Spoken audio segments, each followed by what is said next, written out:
It's a new year at MUTV Sports. Most of you are used to seeing Brad Galley as the first face on our basketball feature show. I'm sorry to inform you that he has graduated, but is doing much better things at WXYZ in Detroit, so there will be a lack of skinny ties on the show this year. With that said, we've got a lot of new things to talk about. We've got a new title, new reporters, and a new team to cover. Hey, look who I found. It's Derek Wilson. How you doing? I'm doing well. How about yourself? Great. You want to introduce the show? Sure. I'm Derek Wilson, and you're watching Marquette Basketball Insider.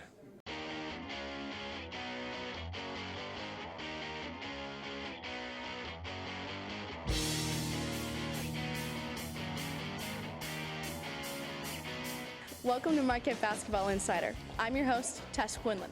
We've got a lot to cover on tonight's show, including an inside look into Junior Cadougan's hidden talents. But first, MUTV Sports was not the only student media outlet in making big changes. Paint Touches, a Marquette Tribune basketball blog, has gained national attention for their comprehensive coverage and their Twitter account, which helped bring Dwayne Wade to Madness. The Golden Eagles ended last season in the Sweet 16, but fans want to know what this year's team will bring to the table. I sat down with the Paint Touches writers to go through their expectations.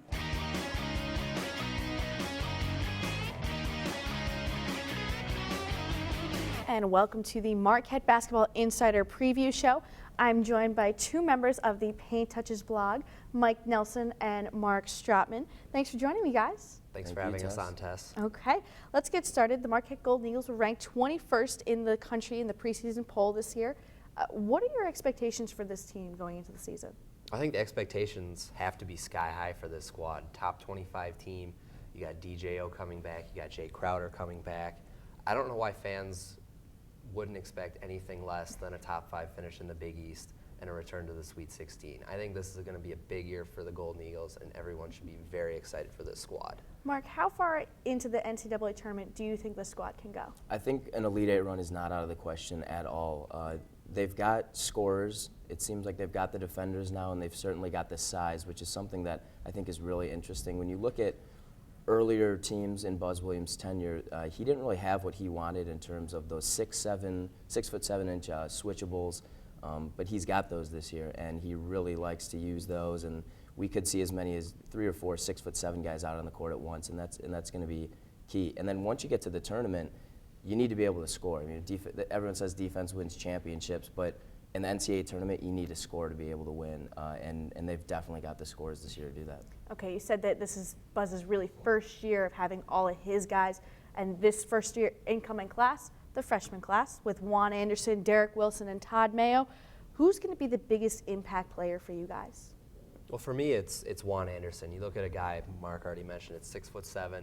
He's got the length, he's got the size. He's one of those switchables that Buzz Williams loves so much. And this guy can be a lockdown defender for the Golden Eagles on a small forward type on the opposition. So I think Buzz is going to like him, and I think that Juan is going to get those minutes off the bench behind Jamil Wilson. I really like what Juan Anderson does, but I think the impact player this year could be Todd Mayo. 6'3", guard. He can play the point, which I think is key because they don't have as much depth as they would like at the position after losing Dwight Bikes. But Buzz Williams has said Todd Mayo is a scorer. He's not a shooter. He can do everything well, and he really reminds me of a young Jarrell McNeil in the sense that he's just going to go out there, and however he does it, he's going to find ways to put the ball in the basket and score points. And for a bench that's lacking a lot of scoring punch, they're going to have Devontae Gardner.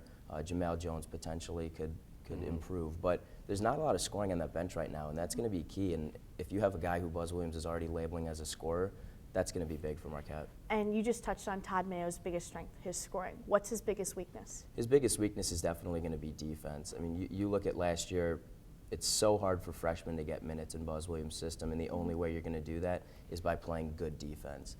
And on the flip side of Todd Mayo being a great scorer, he lacks some of that energy on defense, and we even have seen that early in Haunted Hoops and Marquette Madness, and certainly in high school there were questions about whether he tried hard enough defensively, and that could be just that a great high school basketball player probably doesn't have to try as hard in the defensive end, but I think he knows that he's going to have to bring it every day, so that's going to be his biggest issue, but it's certainly something he can improve on.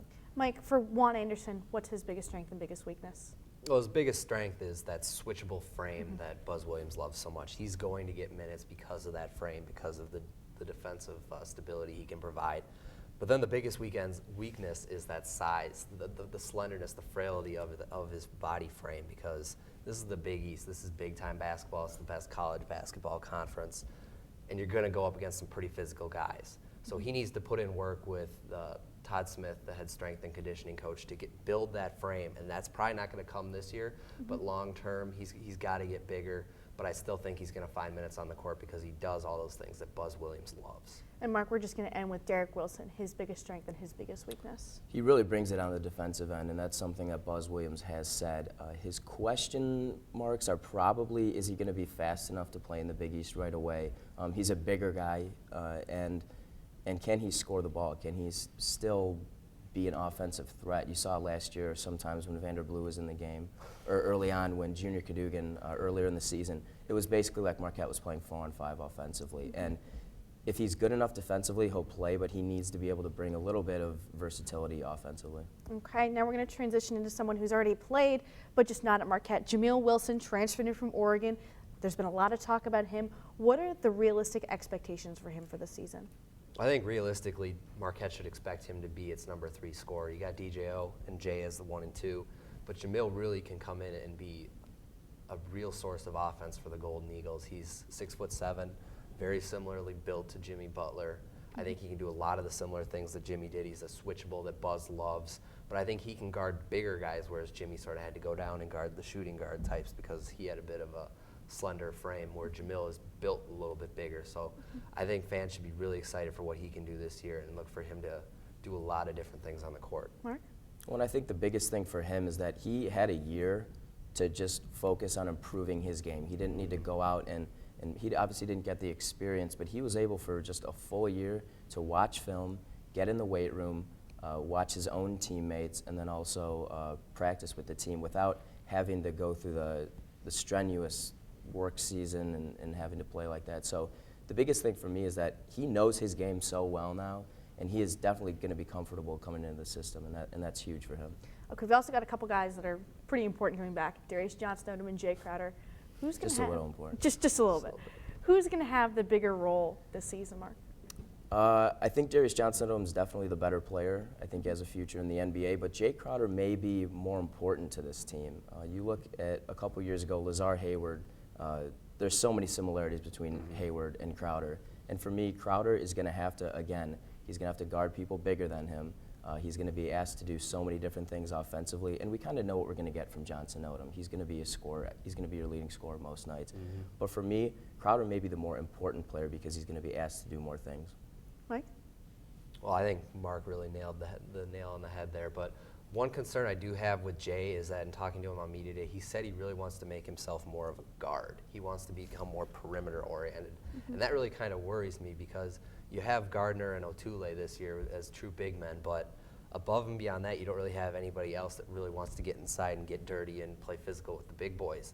So I'm concerned that he's going to sort of lose his focus and get a little too far outside, and Marquette will miss some of those rebounds that he brings in. So I'd like to see him stay focused on the interior. He's shown that he can play out on the perimeter, but I'd just like to see him stay focused.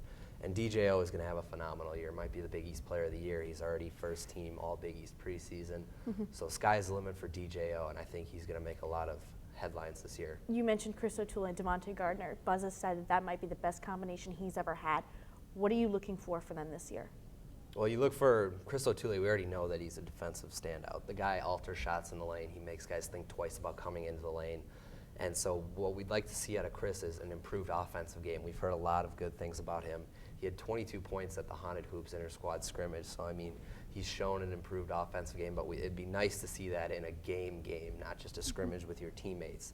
And then with Devontae, it's like the exact opposite. We know this guy can come in and score points in bunches off the bench, but we don't know what he can do defensively necessarily. He's not all that talented defensively, and a lot of that just comes down to effort and such. But he's got to give more effort defensively, and he's got to make sure he's in shape so he can provide those minutes off the bench. Mark, we're going to transition out into the backcourt with Junior Cadougan. He's the one real true point guard they have coming back this year. Are we going to see the Junior Cadougan we saw at the beginning of the season, or are we going to see the Junior Cadougan we saw at the end of the season in the NCAA tournament? Well, I would certainly love to see that Junior Cadougan that we saw at the NCAA tournament. But for me, it was really Cadougan's first year last year. He got some minutes toward the end of his freshman season, But this year was really the first year where he got to acclimate to the offense for a full season, and we really saw him pick things up toward the end of the season. He got more aggressive in that West Virginia Big East second round game, or second game for Marquette. He really shined for me, and that was huge because he needs to start being aggressive and he needs to show confidence, and he definitely did that towards the end of the year. And that's going to be big because he may have to play 30 minutes a night with not a lot of depth back there. So he's going to be key for Marquette this year. Okay, well, we talked about the two sides of Junior Cadougan, but there's a side that we haven't gotten really to see until this year at Marquette Madness. MUTV's own Mark Freund has more.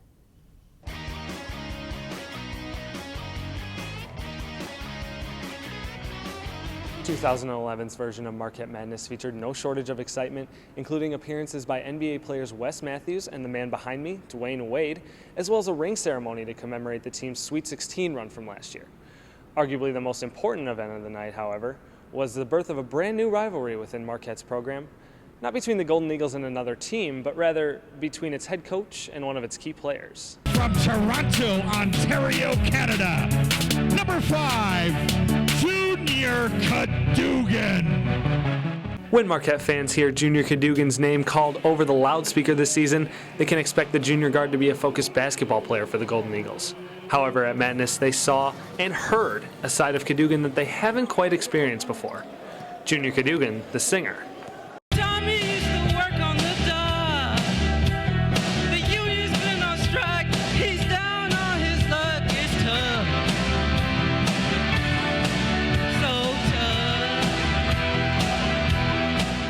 Yeah, actually it was down to 2 songs. It was Bon Jovi, Living on a Prayer, or Sweet Caroline. So I just like Bon Jovi.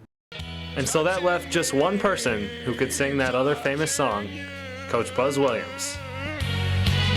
Sweet Caroline, the times never seem so good. Junior had the team in his corner, but Coach Buzz had the support of those who actually decided the competition, the fans. The fans actually voted Buzz Williams to be the quote-unquote winner of the karaoke competition. Were you disappointed? Yeah, I was disappointed because, you know, I put a lot into it, and, you know, Buzz was just, he called people on the floor so he could just lip sing. You know, I really put my vocals into it, and I really did my thing, you know, and I should have won. But it's all right, I'll come back again. Despite the tough loss, Junior has a message for all the fans that didn't vote for him in the competition. You know, all the naysayers out there, I think y'all should practice your singing and try to sing as good as me because I'm the best singer on Marquette's campus, if y'all want to know. We at MUTV Sports sympathize with Junior's complaints, but he'll have only one man to answer to if he wants a rematch. You will be there every little step I take. This is Junior Cadougan, and you're watching MUTV Sports. We've heard from the Paint Touches guys. We've even heard from Junior Cadougan. Now let's hear from the man that everyone else wants to hear from, Coach Buzz Williams.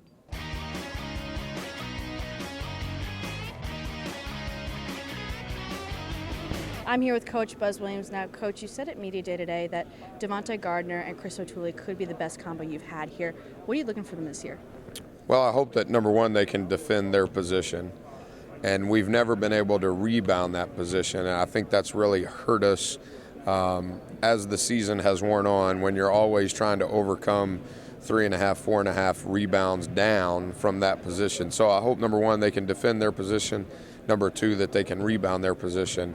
And I hope that no matter who we play, that when you talk about defending their position, it's not always about defending the guy on the low block. It's can you guard that guy in a run-out ball screen? Can you guard that ball screen in transition?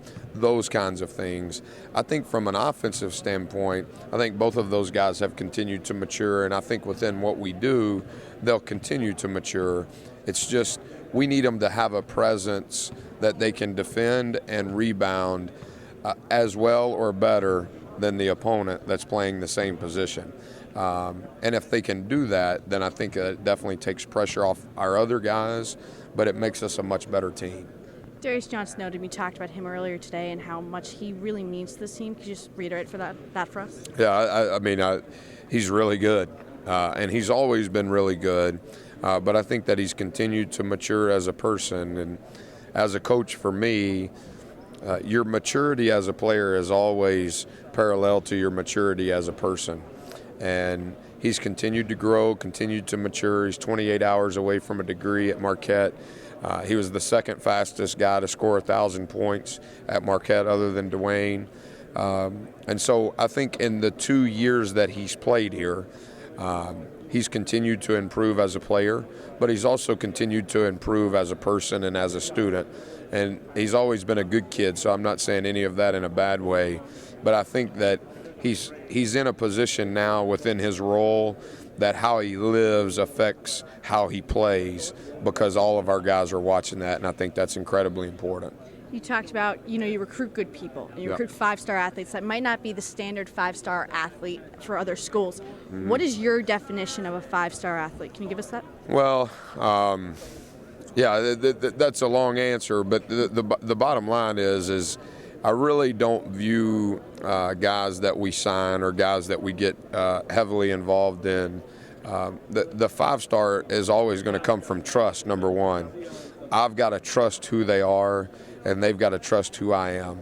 And regardless of their talent and regardless of their ability, if there's not a trust level prior to enrollment here on campus, they're always going to struggle. And some of those guys that we bond from a trustful relationship perspective, they're not what the so-called recruiting experts would say we're five-star. But before they leave here, they are. And that's the fun part, is the journey of getting to that point. Well, that's all the time we have for today. For Mark, Freund, and our entire MUTV Sports staff, I'm Tess Quinlan. Thanks for watching the premiere episode of Marquette Basketball Insider. We'll see you next time.